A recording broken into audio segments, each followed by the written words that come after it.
Bonjour à vous et bienvenue au podcast Mindset 360 de Paul Rousseau, consultant d'affaires, coach et conférencier.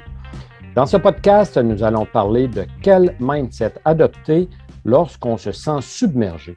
Et puis ici, je ferai un lien avec, vous savez, la bande passante de votre Wi-Fi.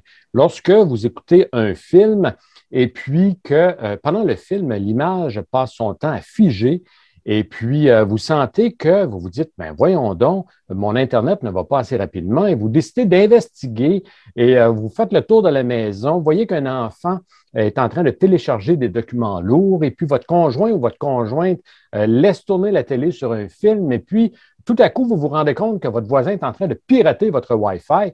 Donc, votre bande passante est trop occupée pour apporter votre film ou votre vidéo YouTube que vous écoutez à un rythme habituel. Alors, parfois, ce sont nos pensées qui sont submergées comme ça ici. Et puis, c'est ce que j'appelle, c'est pour ça que je fais un lien avec la bande passante. Donc, la bande passante, le bandwidth de nos pensées. Parce que vous savez qu'on a une limite à notre attention, donc au focus, pour garder le focus sur l'essentiel et puis de ne pas se promener de nos priorités A, B, C à D lorsque parfois même que les A ne se font jamais et qu'on passe à d'autres priorités. Donc, on a de la difficulté à ranger nos pensées. Et puis, pour parler avec moi du sujet, nous avons avec nous Pascal Lezan, qui est une collègue à moi, et puis elle est coach professionnelle, et puis c'est quelqu'un que j'aime beaucoup, c'est d'abord une amie. Bonjour Pascal, comment ça va? Bonjour Paul, ça va très bien, merci. Alors, c'est super Pascal que tu sois avec nous ce matin en direct de l'Alberta, parce que tu demeures en Alberta depuis une quinzaine d'années déjà, tu es française d'origine. Et puis, pour donner un ton positif, Pascal, ce que j'aimerais, c'est que parle-moi de quelque chose de positif qui s'est passé dans ta vie au cours des derniers jours, un petit bonheur dans ta vie. Partage-nous quelque chose. Eh bien, je vais donner quelque chose de très personnel puisque une de mes filles s'est mariée il y a quelques jours Oh, et super. une famille et des enfants éparpillés un peu par-ci, par-là. Et c'était l'occasion d'être tous ensemble, donc avec des grandes tablées, une grande solidarité, beaucoup de bonheur. C'était magique, quoi. Donc, c'était ouais, un bon moment. Oui, ah, super. Puis ça, c'est, je sais que tu aimes beaucoup tes enfants. Tu as trois Oui. enfants. Oui. En fait, et puis, bon, ils sont éparpillés, j'aime le terme. Sais-tu que parfois, nos enfants demeurent à 20 minutes ou 30 minutes de chez nous, puis on sent qu'ils sont éparpillés. On a de la difficulté à se rassembler, à se voir tous en même temps. Super, Ouais. super. Donc, c'était un bon moment. Je suis content pour toi, pour tes enfants Oui. aussi. La famille, c'est important. Alors, Pascal, tu es coach professionnel et puis je sais que, bon, parfois, comme coach, on rencontre des gens qui vivent des défis. C'est rare que les gens arrivent seulement qu'avec des fleurs. Et puis, on doit les aider à aligner leurs pensées. Et comme exemple, lorsque tu arrives avec un client qui croit qu'il est occupé beaucoup dans sa vie, mais qu'en fait, il est plutôt préoccupé, tu Oui. as le goût de lui dire quoi? Alors, ben, c'est intéressant parce que pour moi, dans le mot préoccupé, il y a une notion d'inquiétude, d'anxiété. Oui. Et ben, je vais la première chose, c'est je vais lui demander, je pense, de décrire, de décrire exactement ben, qu'est-ce qui le préoccupe. Oui, Et, ouais. oui. Et puis, tu vois sortir quoi parfois pour nous donner des idées, comme lorsque la personne décrit sa préoccupation. Euh, ben, j'ai besoin de savoir comment les choses se traduisent sur elle, physiquement, moralement. Et puis, je cherche, comment dire, quand une personne est débordée, il y a aussi, est-ce que c'est parce qu'elle perd le contrôle? À partir de quand elle perd ce contrôle? Oui, ah, c'est bon ça. Quand est-ce qu'elle ressent cette sensation de, comment, qu'elle est justement submergée. Submergée par quoi? J'ai besoin qu'elle décrive la situation. À partir de quand elle sent qu'elle bascule euh, et qu'est-ce qu'elle se dit à ce moment-là? J'ai vraiment besoin de voir tout va bien, c'est comme ça me fait penser à la mer, tout est calme et puis tout d'un coup ça se déchaîne et elle est donc justement submergée et qu'est-ce que serait son idéal pour qu'elle retrouve la paix en fait en Oui. elle. Oui. OK, super, j'aime ça, j'aime ça. Et puis, vois-tu, ce que tu dis aussi, ce que j'entends, c'est que souvent, les sources sont vraiment fréquentes. Pas fréquentes, mais différentes d'une fois à l'autre, là, d'une personne à l'autre. La personne peut être submergée, non pas par son présent, mais par son passé. Oui. Souvent, c'est ce qu'on peut découvrir. Et puis, la personne qui tente, comme exemple, de passer un nouveau chapitre dans sa vie, ne cesse pas de lire et relire les chapitres précédents.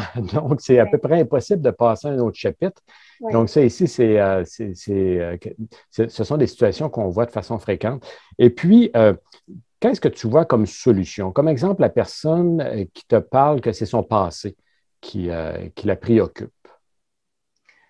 Euh, C'est-à-dire que son passé, tu veux dire que son passé l'empêche De vivre le moment présent. Comme exemple, la perte d'un être cher, D'accord, OK? Ou oui, encore une séparation. d'accord. Ce sont des situations qu'on voit fréquemment, ou encore, ça peut être, je peux t'en donner une troisième, une personne qui fait faillite, comme exemple, et puis qui a de la difficulté, qui a des doutes sur ses possibilités, puis ce que les gens vont penser d'elle, même 2, 3 ans, 4 ans plus tard. Et ça l'empêche d'avancer. D'accord. Donc, en fait, elle a donc un travail à faire sur ce qui s'est passé, en fait. Oui, OK. Elle a un temps, elle a besoin d'un temps, cette personne, pour se poser et puis voir dans quelle mesure ça affecte aussi son présent.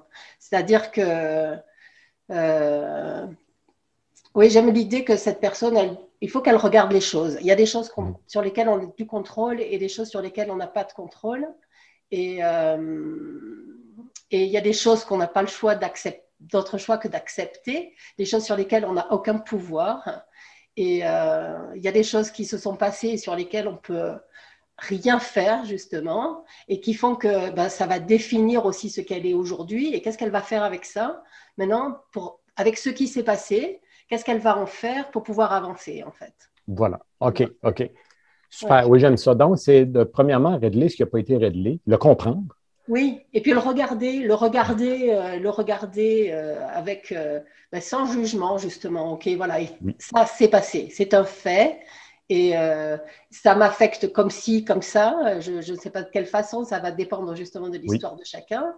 Et, mais qu'est-ce que je peux faire avec ça qui fait que maintenant ça fait partie de moi aussi, parce que ça fait partie de mon histoire. Qu'est-ce que je peux faire mhm. avec ça pour continuer d'avancer? Ou est-ce que je fais le choix de rester à regarder cette chose-là et ça peut être me lamenter ou me dire pauvre de moi, ce qui est faux si tu veux, mais c'est Oui, un choix. On doit faire un choix à un moment donné. oui, C'est-à-dire que si ça nous travaille au point de se dire ça m'empêche d'avancer, ben, quel est le travail que je dois faire là-dessus? Est-ce que je dois accepter ce qui s'est passé? oui. Quel pouvoir j'ai sur cette chose qui s'est déjà passée? Et, tu vois, donc c'est voilà, qu'est-ce que je fais avec ça? Donc je le décris, je le regarde, je constate, mais qu'est-ce que j'en fais maintenant pour, euh, pour regarder devant et continuer ma route, quoi. Oui, puis pour pouvoir reprendre le pouvoir du moment présent d'aujourd'hui. Exactement, Hein? Bon. exactement, oui. Et puis, Ouais. il existe plusieurs outils qu'on peut utiliser. Comme exemple, j'aime bien utiliser le profilage psychométrique. Et Oui, puis, tu connais aussi le profilage psychométrique. Et puis, par le profilage psychométrique, ça nous permet de voir, entre autres, nos préférences comportementales, de vraiment voir comment on pense, de vraiment voir quelles sont nos motivations intrinsèques, et oui, puis de découvrir nos peurs aussi. Hein? Donc, le profilage psychométrique est super. Et puis, parfois, bon, je peux faire un profilage avec une personne et le client me dit après, je savais à 90 ce que tu m'as dit. oui, Et puis, mais par contre, la personne n'a pas de solution pour en sortir. La preuve, elle est encore dedans. Donc, c'est comme si un profilage psychométrique fournit aussi des outils pour pouvoir en sortir. Comme exemple, la personne qui a comme barrière, comme limite, d'être introvertie, et puis que pour elle, c'est une barrière. Pour certaines personnes, elles sont confortables à être introverties. Mais pour d'autres personnes qui veulent peut-être davantage pousser leur carrière ou les relations avec les gens, aimeraient être un peu plus extravertis, sans être wow, là, très extraverti, mais être un peu plus extraverti. Donc, un outil comme celui-là nous permet d'avoir des pistes pour pouvoir le Oui. devenir. Donc, ça ici, c'est super. Donc, dans le fond, c'est d'apprendre à bien se connaître. Et puis, tu as parlé de bascule tout à l'heure. Ça permet de faire un point de bascule dans notre vie. Et puis, je ne sais pas pour toi, Pascal, mais moi, je n'ai jamais senti que j'ai changé la vie de qui que ce soit. Mhm. Hein? Non, non, je comprends exactement. Et tu as dit des choses très importantes aussi, là, que tu parles de motivation. Et c'est vrai que euh, et de bien se connaître. Alors pour moi, c'est majeur. C'est bien se connaître. C'est effectivement, ça permet de savoir pourquoi nous faisons les choses, en fait. Il y a toujours une Oui, motivation qui fait qu'on fait oui, quelque chose. exactement. Et J'aime ça. J'aime ça. quand on Continue. se connaît, Oui. c'est quand même, euh, comment dire, oui, pour moi, c'est un point majeur qui nous permet d'avancer, en fait. C'est-à-dire que se connaître, c'est tout connaître. C'est-à-dire quelles sont nos faiblesses, quelles sont nos peurs, quels sont les déclencheurs de certaines émotions. Oui. Et quand on sait ça, c'est tellement plus facile d'avancer. Vois-tu, ici, tu apportes un point aussi que ça peut paraître gros aux gens, d'apprendre à bien connaître, entre autres, tu as parlé des éléments déclencheurs. Sur quel bouton les gens pèsent sur nous qui déclenchent la peur, la haine, la joie ou encore la rétention. Et puis, mais par contre, on n'apprend pas tout ça d'un seul coup. Non, exactement, c'est tout un travail. Et tu vois, justement, quand on perd le contrôle, quand on a l'impression qu'on maîtrise plus son temps ou qu'on maîtrise plus ce qu'on doit faire dans un temps donné, parce que finalement, le temps ne s'arrête jamais, en fait. C'est une gestion de soi dans le temps, en fait, qu'on Mhm. fait. Lorsqu'on parle de temps, Pascal, bon, tu parles de temps, ici, on peut parler de comment on investit notre temps aussi, hein, dans nos priorités. Et puis, tu dois sûrement aider les gens à prioriser, de vraiment connaître leurs priorités. Et puis, comment tu y vas avec eux? Oui, ben c'est vraiment ça, en fait, parce que en fait, ça dépend, ça aussi, ça dépend de chacun. Parce que le temps, c'est quelque chose qu'on ne peut pas changer. C'est pas quelque chose qu'on c'est-à-dire qu'on a un certain nombre de tâches à faire ou qu'on veut faire ou qu'on doit faire. Ou c'est chacun va dire j'ai envie de faire quelque chose, je dois faire quelque chose, il faut que je fasse quelque chose. Ça dépend de la relation qu'on a à la tâche à faire. Mais c'est de combien de temps on dispose pour faire ces choses-là. Quelles sont les conséquences aussi? C'est-à-dire que quand on se donne un certain nombre de tâches à faire, il y a des conséquences. Et les conséquences de ce qu'on ne peut pas faire ou des choses sur lesquelles on n'a pas de contrôle, ça peut-être générer une peur ou tu vois, par exemple, on peut avoir un temps, on peut être très occupé, et puis il y a des petites choses qui se rajoutent sur lesquelles on n'a pas de contrôle. Ma voiture fait du bruit, il faut que j'amène ma voiture au garage. La conséquence, c'est que si je fais rien, ma voiture va peut-être être totalement inutilisable et je vais être submergée par d'autres tâches à faire. Oui. Tu vois, il y a des choses sur lesquelles on... Alors, c'est effectivement donner la priorité, c'est aussi connaître les conséquences de ces choses-là. Et souvent aussi, on a cette tendance, je pense, à remettre les petites choses à faire. C'est-à-dire, ça, on se dit, oh, ça, c'est pas très long à faire, donc je ferai ça demain, Mhm. après-demain, ou je ne sais pas quand.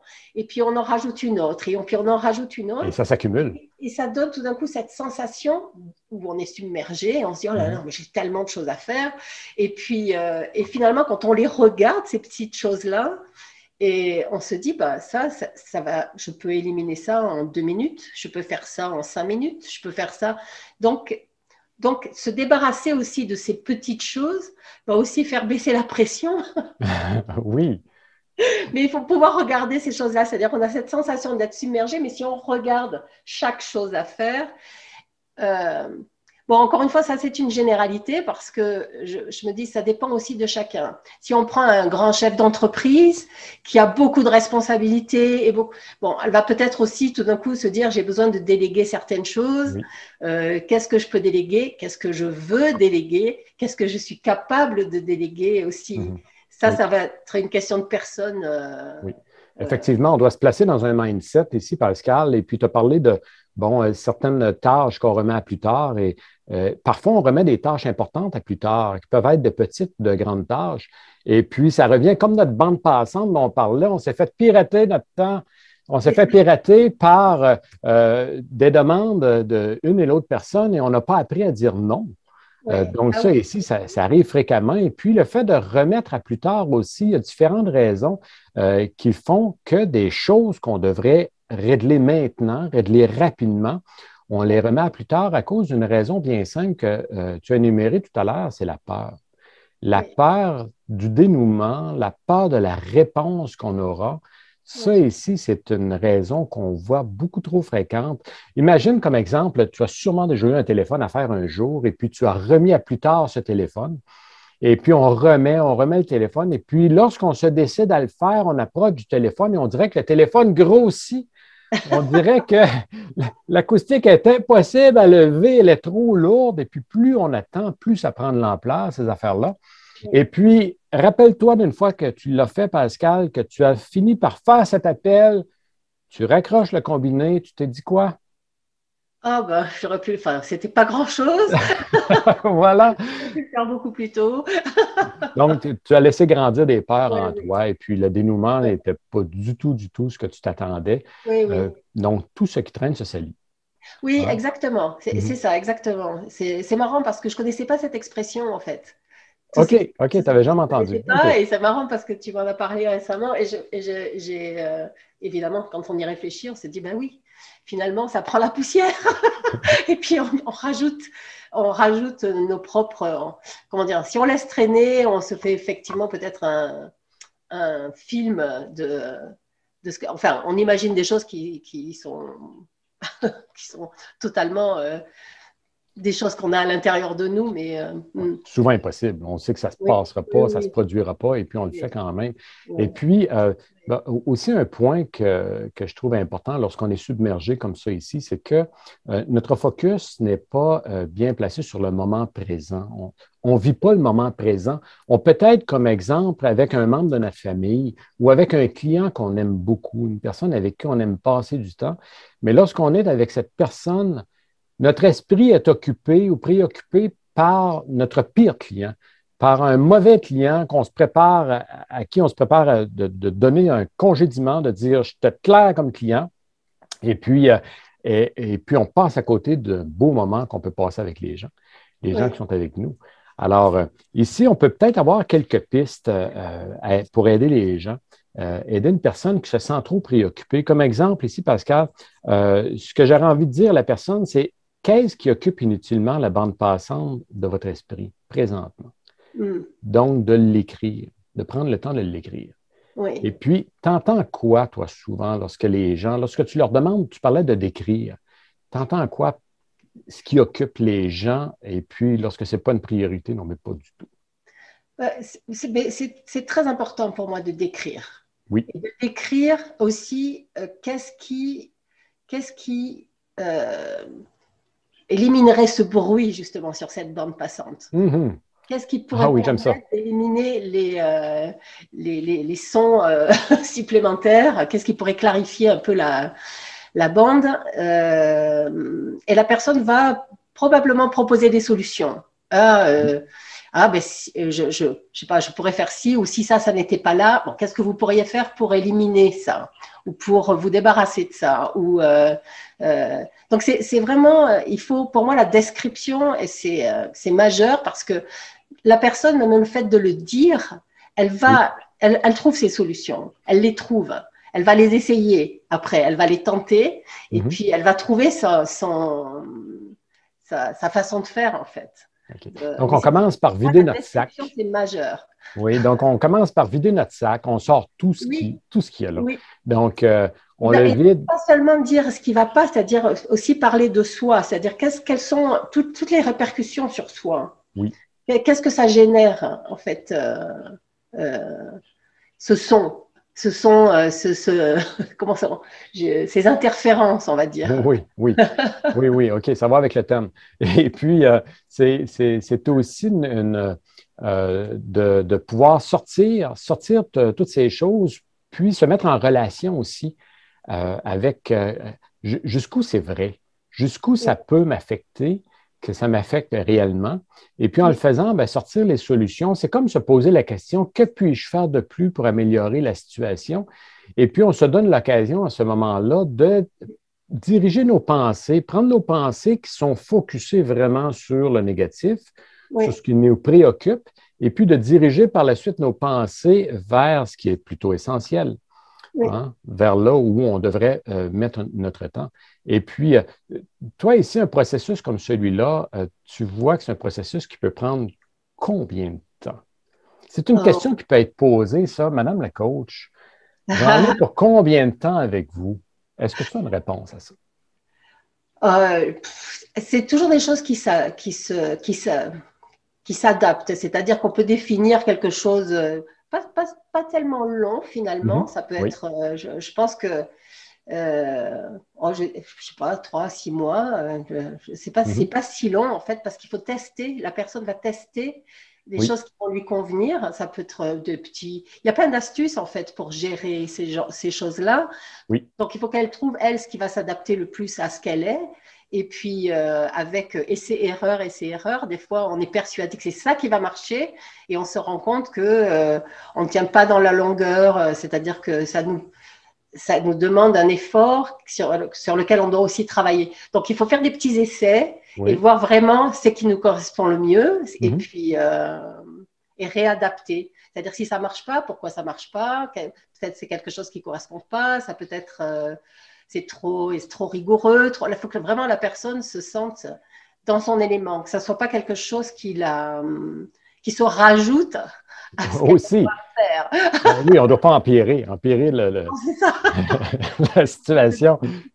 Bon, alors, faut pas que ce soit quelque chose qui se rajoute. Ça peut être aussi quelque chose que je voulais dire, pas un exercice drastique de tous les jours. C'est-à-dire que justement, quand je demande à la personne de décrire ce qui se passe en elle, c'est-à-dire à quel moment le stress commence à se faire ressentir, je veux en lui demandant de décrire, j'ai envie qu'elle reconnaisse elle-même ses signes. Donc, après, elle peut elle va peut-être trouver une astuce pour gérer ses priorités. Et puis, bon, finalement, les choses vont se mettre à bien fonctionner. Et puis, elle va retomber dans un travers, c'est-à-dire de se laisser submerger par certaines choses, mais qu'elle va apprendre à reconnaître parce qu'elle connaît les signes. Donc, elle va commencer à sentir les signes revenir, mais elle les connaît parce qu'elle les a décrits, parce qu'elle a déjà travaillé dessus. Et là, elle va pouvoir reprendre son astuce et puis, tu vois, enfin, dans mon esprit, ça se passe comme ça, mais… Effectivement, et puis d'une personne à l'autre, c'est différent. Et puis, tu disais parfois, bon, on tente une solution qui ne fonctionne pas. Premièrement, ça ne veut pas dire que ça ne signifie pas que la solution n'est pas bonne. Ça permet à la personne de se connaître encore davantage. Exactement. Hein? Donc, ça fait partie du cheminement. Parfois, on se trompe de route, mais l'important, c'est de continuer à avancer. Exactement. Puis, c'est principalement ce que je fais avec les gens. Ce qui est important, c'est de placer les gens sur la bonne route, sur la bonne voie, puis en mouvement, puis vers l'avant. Donc, de cesser de regarder en arrière, donc, c'est de regarder vers l'avant et puis de marcher vers un objectif, marcher vers un accomplissement pour avoir un petit succès. Ne serait-ce qu'aller chercher un tout petit succès, ça fait toute la différence. Je le vois dans le sport, entre autres, la personne qui veut commencer à faire du jogging et puis qu'elle a de la difficulté à courir plus que 2 minutes sans s'arrêter, eh bien, le jour où elle court 5 minutes, c'est un succès. C'est un succès et ça lui dit, oui, si je peux réussir à faire du jogging, à faire de la course à pied, je peux réussir à autre chose dans ma vie. Je peux réussir dans ma carrière, je peux réussir dans ma vie de couple, je peux réussir aussi avec mes enfants. Donc, c'est d'aller chercher de petits succès. Et puis, ce qu'on enseigne, entre autres, toi et moi, Pascal, aux gens, c'est de développer des compétences. Certaines compétences dans leur vie, puis on n'apprend pas 12 compétences en même temps, c'est impossible. Comme humain, lorsqu'on apprend 1, 2 compétences, ça prend un petit peu de temps à les mettre en place, à les instaurer à l'intérieur de nous pour que ça devienne des habitudes. Et puis, par la suite, on peut en intégrer une autre. Et c'est la raison pour laquelle un coach est important, d'avoir un coach avec nous lorsqu'on sent qu'on est bloqué à quelque part. Le coach nous permet de mettre la loupe, nous aider avec nous. Hein, c'est de la co-création, de mettre la loupe là où on a besoin de mettre un effort de développer une compétence et puis de commencer à développer cette compétence-là. Et puis de souligner aussi les succès et de se faire montrer ou de se faire diriger vers une prochaine compétence pour pouvoir continuer à avancer. Alors, Pascal, ici, en parlant de compétences, as-tu des exercices à suggérer? Alors, il y a des petits exercices pour se concentrer sur le moment présent que je trouve marrant à faire, en fait. Oui. Et pas facile quand on commence, parce que notre cerveau a tout de suite tendance à s'éparpiller. OK, c'est intéressant, vas-y. Oui, ben, par exemple, tu as besoin de marcher juste pour aller à la boulangerie ou n'importe où. Ce petit chemin entre cette petite marche, il faut juste se concentrer sur la marche en elle-même. C'est-à-dire c'est-à-dire se concentrer sur ses pieds, les pieds qui vont au sol, tu vois, les jambes, le mouvement du corps, juste sur la marche.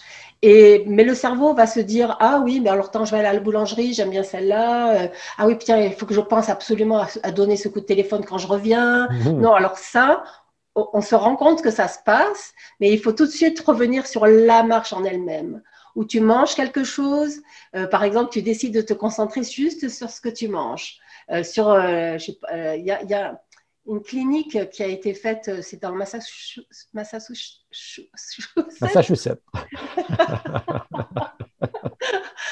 T'en perds ton franc-de-lait. Alors, c'est la clinique du stress. Ça n'est pas la clinique du stress, mais c'est pour soigner le stress, justement. Et ils font beaucoup de petits exercices de ce type-là. Et donc, il y a justement l'exercice qu'ils appellent l'exercice du grain de raisin, où tu prends un grain de raisin et tu dois juste te concentrer sur ce grain de raisin que tu vas manger, sa forme, sa couleur. Donc, c'est un exercice qui ne va pas prendre 2 heures, mais qui juste fait mettre le pied dans le moment présent. Je suis là, en ce moment, là, maintenant, je mange un grain de raisin et mon esprit est nulle part ailleurs. Je suis juste là en train de profiter de ce moment et de le décrire et d'être là. C'est pas long. On peut faire ça tous les jours, pas forcément manger un grain de raisin, mais ça va être une tâche et on se dit, je suis dans cette tâche-là, je ne suis pas dans mes pensées qui m'emmènent sur tout ce que j'ai à faire, sur mon agenda, sur mon... non. Donc, ouais. Ah, j'aime ça, Pascal. J'aime ça dans ce sens que je lance un défi aux gens qui nous écoutent, c'est de le faire pendant 5 minutes sans laisser égarer votre esprit une seule fois. Et puis, ne prenez pas de pari avec moi parce que vous allez perdre. Votre esprit, je vous garantis qu'en dedans de 2 minutes, votre esprit va partir à la dérive. Exactement. Et puis, vous allez vous rendre compte que c'est comme un discours intérieur qui part à votre esprit. Et puis, ce discours intérieur-là part sans qu'on s'en rende compte. Et puis, tout à coup, on se rend compte que, ah non, mon esprit est encore rendu à cet endroit-là. Hein, donc, ça ici, c'est un exercice. J'aime ça, Pascal. C'est très enrichissant ce que tu viens de nous donner là. C'est un exercice qui nous permet parce que c'est une compétence à développer.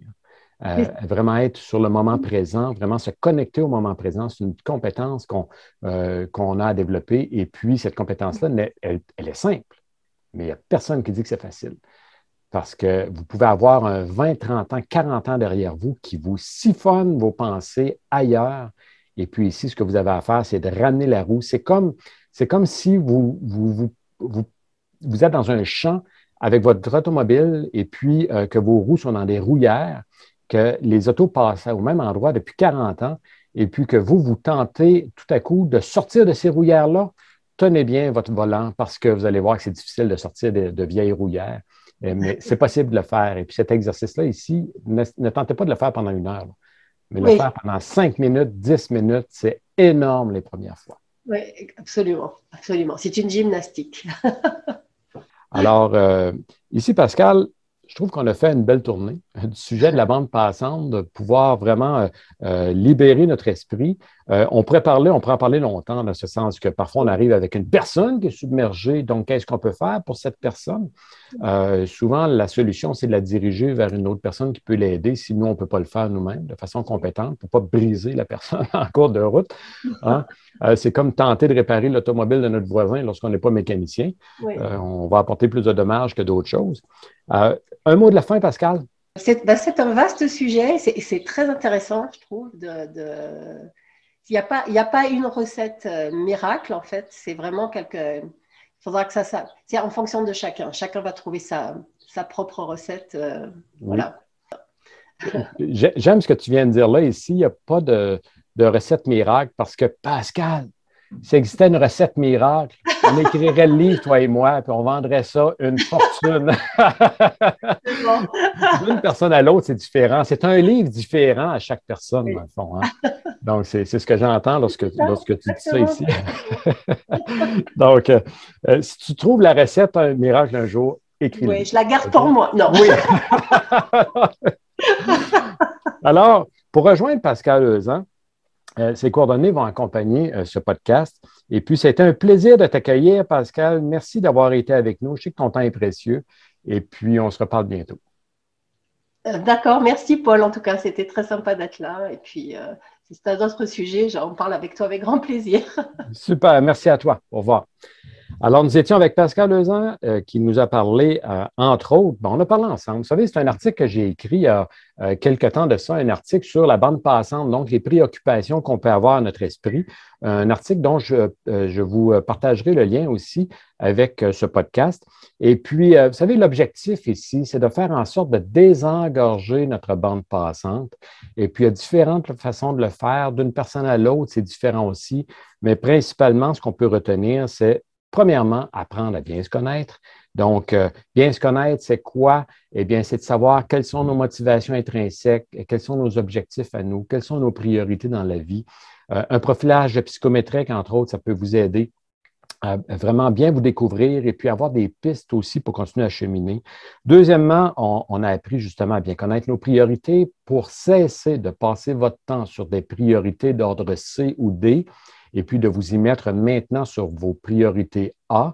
Donc, les priorités A, c'est ce qui va vous permettre d'atteindre votre objectif. Et ça, ce n'est pas toujours au niveau de la carrière. Hein. On parle au niveau les 8 facettes de notre vie, là, la famille, le social, notre santé, notre famille. On parle de notre développement de soi, notre gestion de temps, gestion de nos finances, etc. Donc, de bien connaître nos priorités. Et puis de cesser de remettre à plus tard les tâches qui devraient être réglées sur le champ. Parfois, de petites tâches, c'est facile à remettre à plus tard, comme Pascal nous expliquait, mais de petites tâches, c'est peut-être facile aussi à faire maintenant. Donc, on les fait maintenant. Et puis, aussi, un dernier point, c'est de cibler les gens qui piratent notre bande passante, les gens qui piratent notre temps, qui piratent nos pensées. Et puis, vous savez, j'aime dire que c'est important que dans votre tête, là, c'est comme si c'est une salle qui se retrouve devant vous, un auditoire. Et puis, les gens qui occupent vos pensées négativement, c'est comme si vous leur avez donné la première rangée en avant. Ces gens-là doivent être importants pour vous si vous leur donnez la première rangée. Si ces gens-là ne sont pas importants, que vous aimeriez vous en débarrasser, enlevez-les de la première rangée, placez devant vous les gens qui sont importants pour vous, vos amis qui vous ont chers, les membres de votre famille, les collègues que vous aimez bien, la clientèle que vous aimez bien. C'est eux que vous placez devant vous dans vos pensées.